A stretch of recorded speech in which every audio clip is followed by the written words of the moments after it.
Hi, how's it going?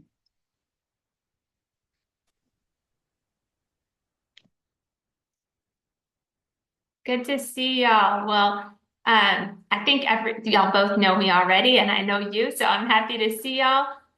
So we'll get started, and I think some more people might trickle in, but I always like to start right on time.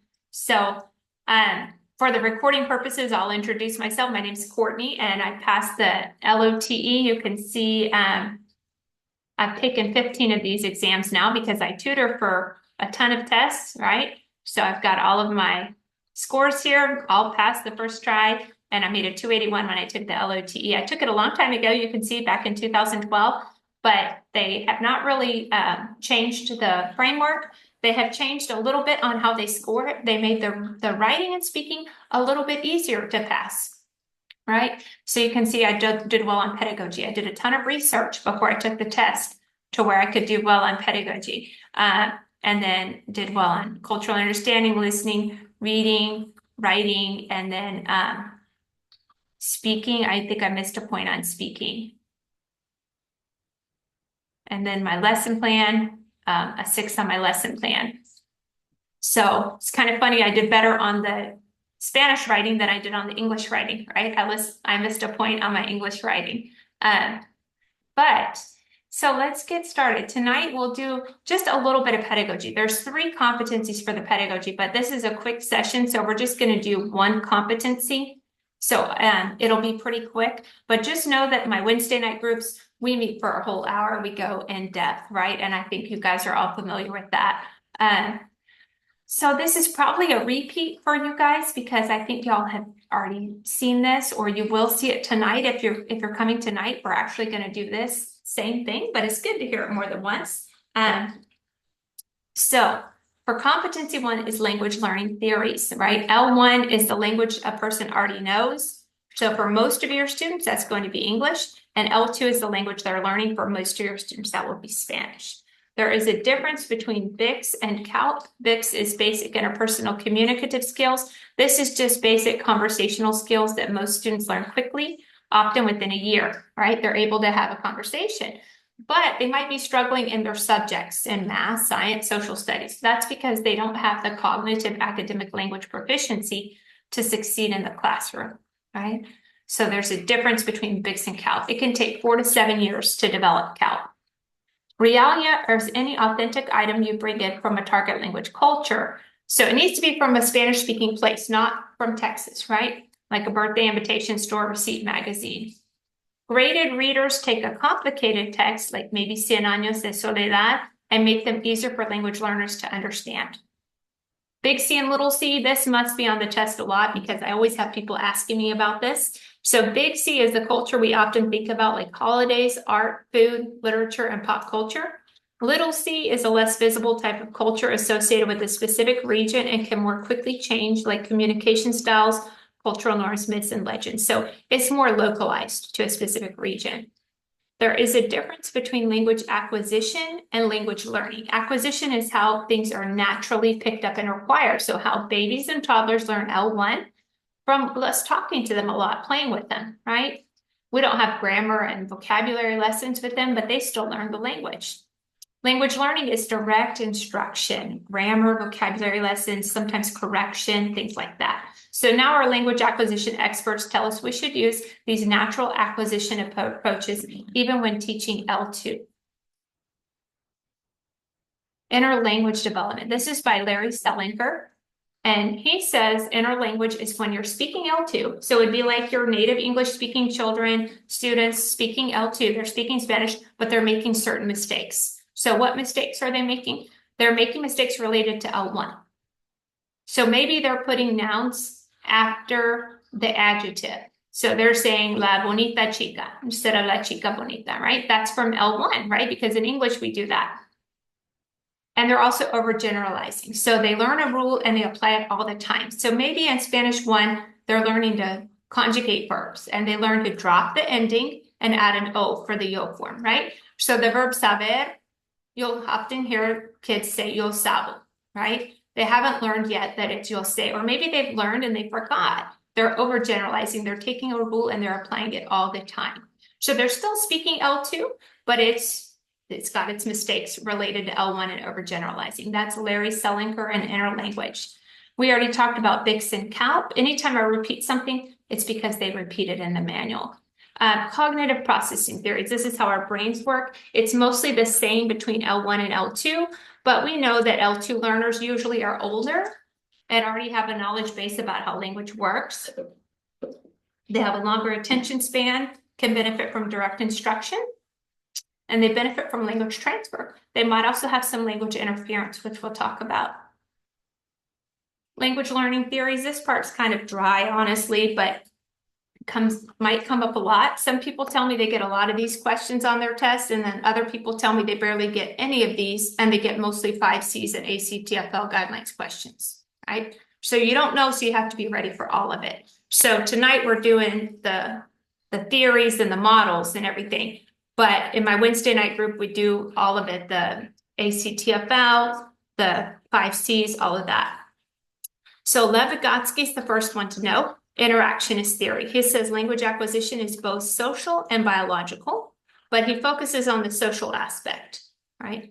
On collaborative learning. He's also known for the zone of proximal development, ZPD, which is the difference between what a learner can do by himself and what he or she can do with help and guidance from another person. And his name will also come up on the PPR. Most of the content we learn for the LOTE pedagogy is very different than the PPR pedagogy, right? Because PPR pedagogy is for everybody. LOTE pedagogy is for second language teachers, right? So it's usually different, but Lev Vygotsky comes up on both. Michael Lewis is known for the lexical approach. So the L in Lewis and the L in lexical approach, that helps me remember it. He says we should teach language in chunks. And this makes sense because I don't know, if you're already teaching Spanish, you probably heard your kids say something like this. Gracias para venir. Have you heard that before? Yeah. They don't know how to use por, right? And para. And that's something that they struggle with, right? But if you were to teach them language in chunks, they would automatically associate that with por, right? And that's something I see in my language learners that turn in their assignments where they're using para instead of por and por instead of para. But if we teach language in chunks, it will help reduce those errors, right? It's still bound to occur once in a while, but it would cut down on that. Noam Chomsky, he was a linguist and linguistic scholar. He says all humans have a language acquisition device that helps them learn grammar rules and rules of any language, LAD, right? A nativist perspective, that's we're naturally designed to learn a language. So look at the N in Noam, the N in native, and naturally, all N's, right? And universal grammar, that under normal circumstances, we're all designed to learn grammar. We just figure it out from lots of comprehensible input, right? So that's Noam Chomsky, nativist perspective, universal grammar. I will send you guys this recording tonight, so don't feel like you have to furiously take notes unless you want to. All right, so then we have communicative language teaching. Communicative approaches emphasize the use of interaction and communication in the teaching and learning of language with role plays, games, interviews, culturally authentic texts, and L2 are employed. The teacher attempts to link learning activities in the classroom to real-world situations. For communicative language teaching, there's 4 parts to it. They're called competences, right? The first one is grammatical competence, which is what it sounds like. Knowing grammar, using language appropriately. Using syntax, that's sentence structure, spelling, vocabulary, pronunciation. Then we have sociolinguistic competence. If we look at these root words, socio for social, linguistic like language, it's knowing how to use language according to the social setting. So knowing when to use tú, when to use usted, right? Knowing about social norms and customs. This can be uncomfortable for people. If you're not used to getting a kiss on the cheek, and that's how you're greeted. I know my husband really struggled with that when we moved to Spain. And people that he didn't know would come up and kiss him on the cheek. He didn't like it, honestly, right? So we have to learn these social norms and get used to them if we're not used to it. And I'm sure some people feel the same way about a handshake, that they don't like that, right? It happens. Discourse competence is being able to connect phrases appropriately in a way that is coherent or cohesive that makes sense for both speaking and writing. And strategic competence, if we look at the root word strategies, it's using strategies to improve communication. So knowing how to clarify when there's a misunderstanding, speaking when it's your turn, entering and exiting politely. When you put all four of these together, the four we just talked about, grammatical, sociolinguistic discourse, and strategic competence, Delheim says if you have all four of those, you have communicative competence, which is the ability to communicate appropriately and effectively in authentic social settings and contexts. Have you guys played around with Duolingo before? No? So I know a lot of people that use Duolingo, and I'm not knocking Duolingo. But what I notice is it's really hard for somebody to get communicative competence if all they do is Duolingo, right?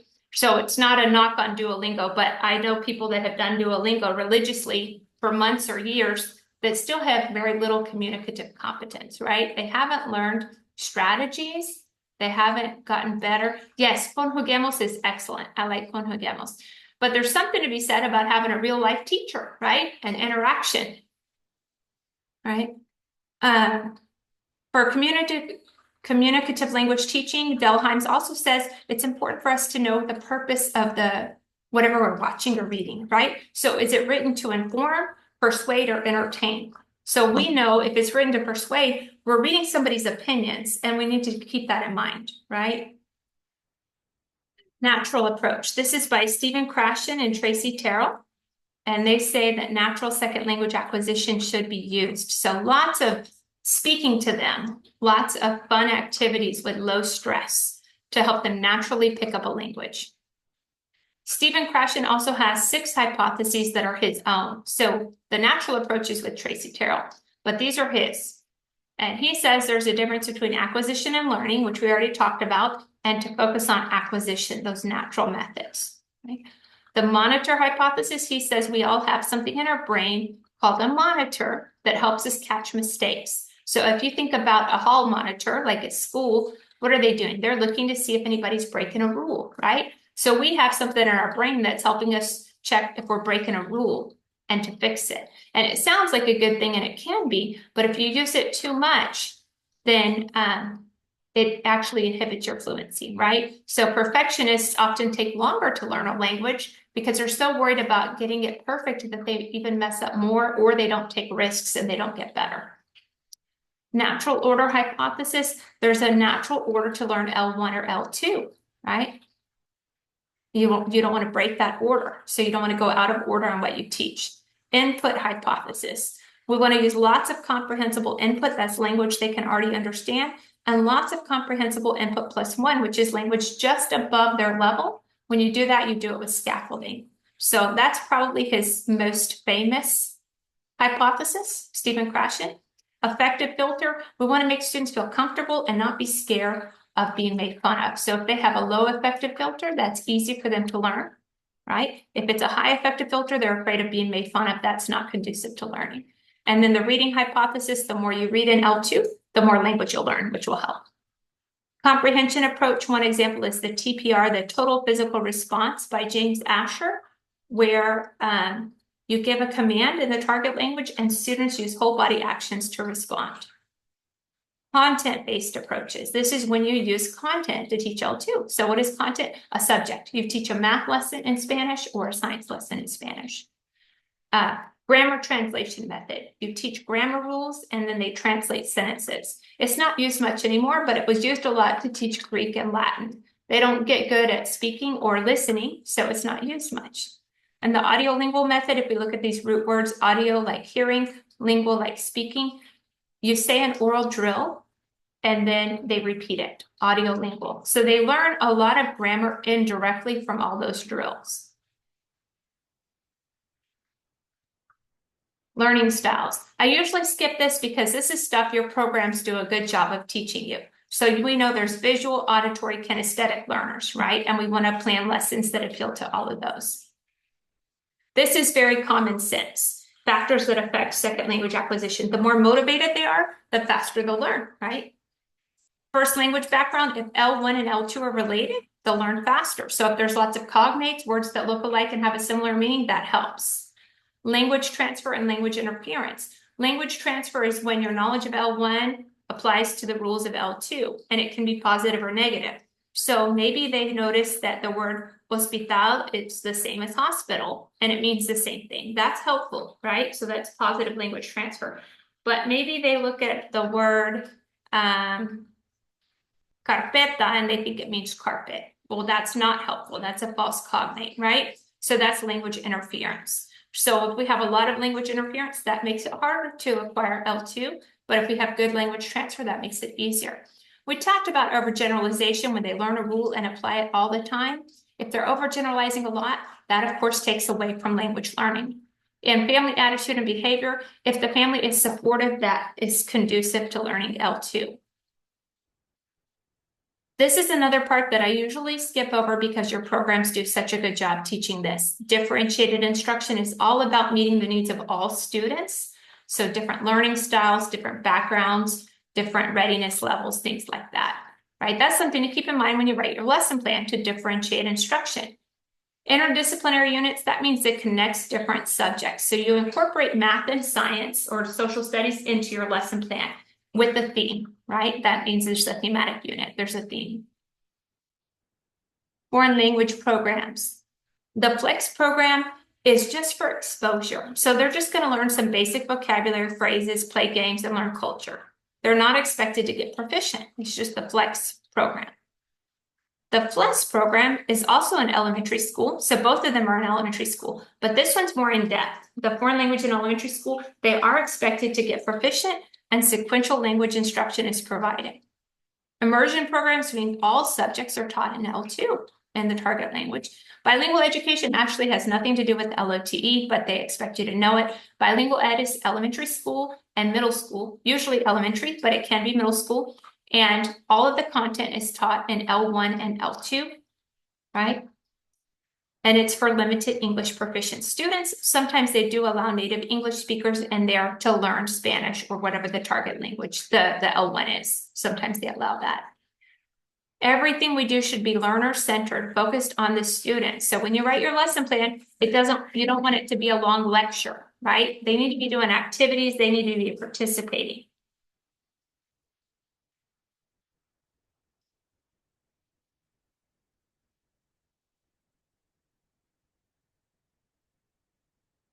All right, so let's look at a couple of questions and then I'll leave time for some questions.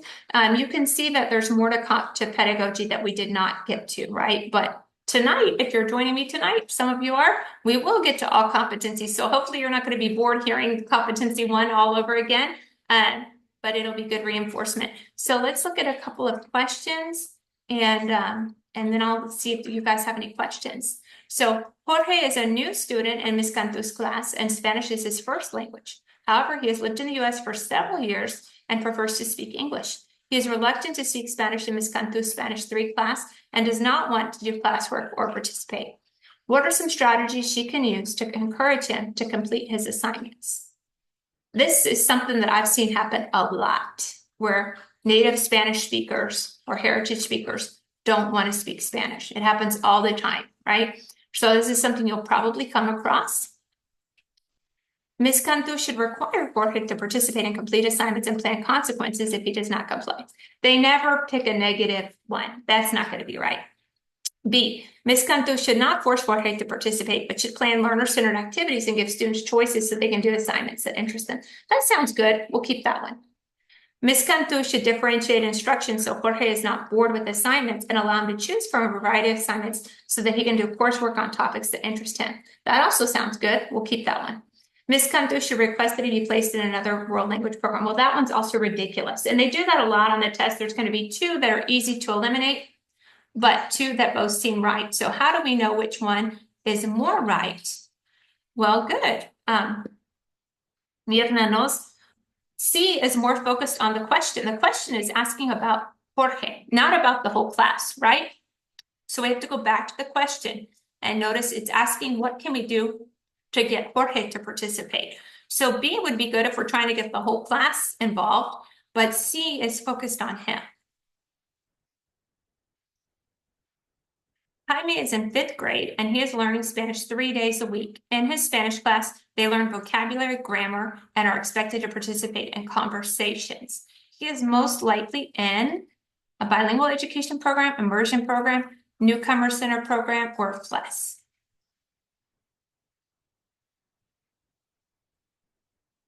Good. FLES is that more intense program where they're expected to gain proficiency. That's right. So I think most of you guys know me, but I did see some more people come in that might not know me. And, you know, I've been doing this a long time, helping people pass the LOTE, and I have a lot of testimonials. So let me see if I can find my testimonials to show you guys. I might be in the wrong course. Let's see. Here's one. So she's teaching, Andrea is teaching, and she was saying that my course gave her a great foundation for the test, especially for pedagogy. That's kind of my niche. So she's doing very well, always traveling. I see her on Facebook all the time, traveling and going places. And then let's see who else we have here. And I just heard from somebody yesterday that passed too, Evangelina, but I didn't have a chance to put her picture. And then this is Adriana, she passed, right? And she was really excited. She's also teaching already. She's a native speaker. She mostly just needed help with pedagogy. And then Julie's a second language learner. And so we worked on just tweaking a few things with her Spanish and then relearning pedagogy. She actually has a degree in second language acquisition. So she learned a lot of this in college, but she was rusty on it, right? So she passed. She's not teaching. She ended up working for a nonprofit, but she's doing well. And she said she might go back to teaching next year.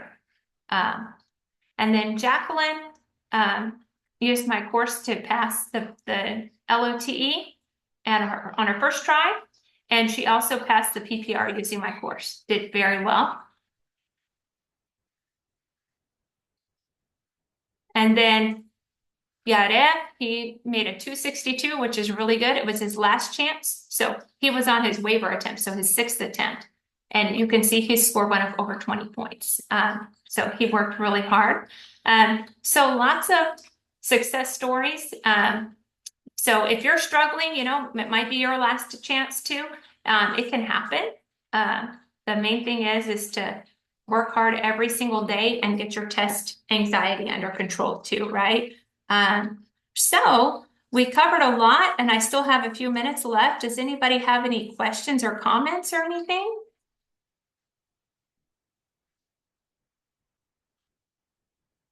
No? And I will send the recording in case you want to join my course in tutoring. I know some of you guys already have it, or you've done it before and you're taking a break for whatever reason. But if you want to enroll, you can. And I always like to offer a discount when I do tutoring. You can enter the code 10 today and save 10%.